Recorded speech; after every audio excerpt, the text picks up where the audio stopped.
let's go over how to easily apply animations and interactions to your experience. As you can see, I'm working on this experience in scale mode, but the same process applies when working in fully responsive mode.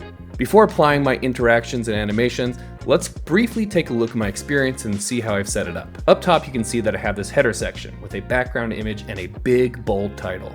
Below that, I have a section with another image, a large header, and some description text.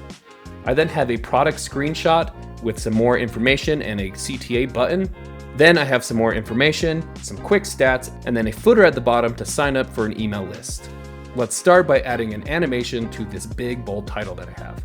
I'll select it on the canvas or in the layers panel, and then I'll choose the animation that I want to apply. Since this is such a big and bold title with very few characters, I think it'd be very pronounced to have the type in animation. When you hover over an animation in the inspector panel, you can see a preview of what it would look like. After selecting an animation, you can then configure it with things like adding a delay or increasing or decreasing its duration.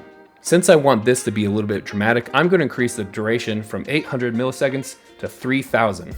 Let's switch to preview mode to get an idea of what it looks like. Since that looks good, let's go ahead and move on to my next animation. I'm going to select this image and I want to apply a scroll effect.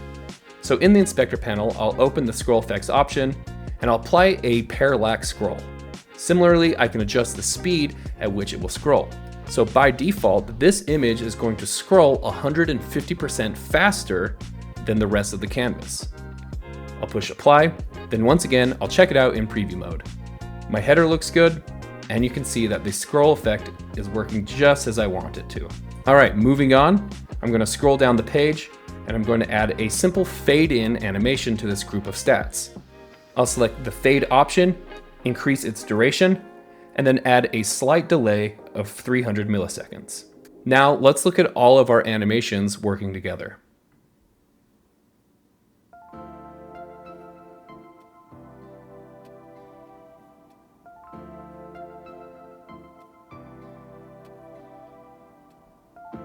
Since that all looks good to me, I'm going to go ahead and move on to adding my interactions. For the sake of the video, I'm just going to add one interaction to the CTA button in my body content section.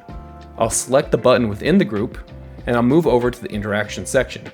You can see that my state change interaction is already applied from when I set up my hover state. To add another interaction on top of it, I'll just click the plus button and then choose the type of interaction I want. I want this button to lead to a product information page on my website.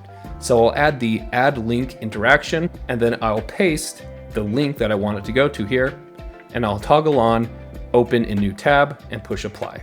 So now when someone clicks on my button, it'll take them to that page in a new tab. But as you saw in this menu, there's a lot of different types of interactions that you can apply. So I highly recommend getting in there and checking them out for yourself.